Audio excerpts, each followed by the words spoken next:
Hi, it's Tony here and welcome to the fourth of my series of videos which provides an introduction to Microsoft Excel. This is video 4.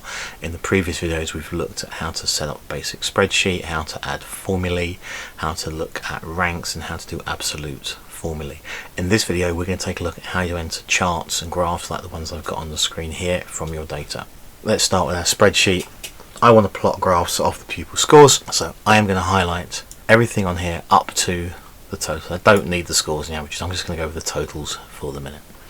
I can go to insert, and then on the menu here there are various charts that I can add. Let's add a bar chart for the minute, so I'm going to click on this little down arrow here and I want basically a 2D column chart.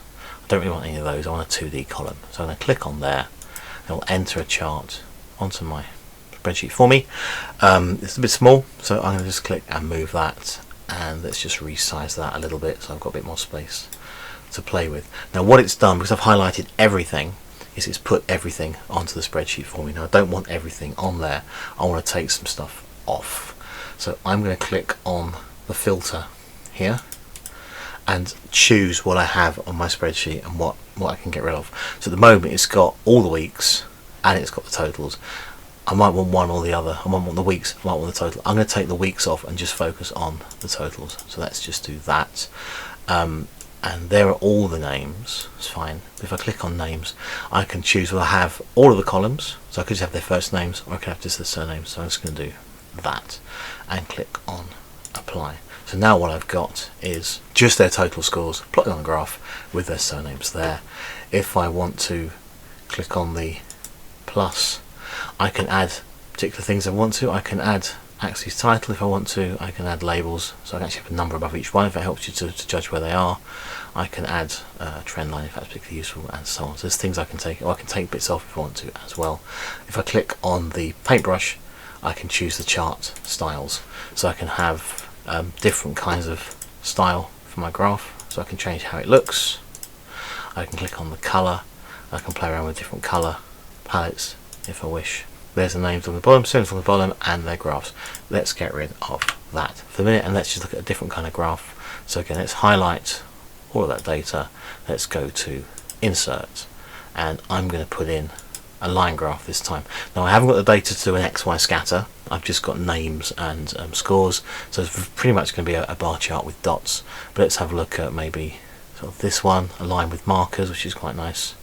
And click on there.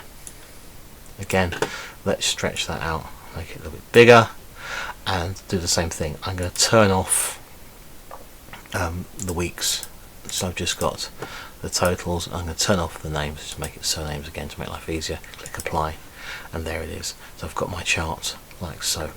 There are lots of different charts that you can have. If you want to, you can have pie charts and 3D charts, and there's a whole manner of charts if you really want them.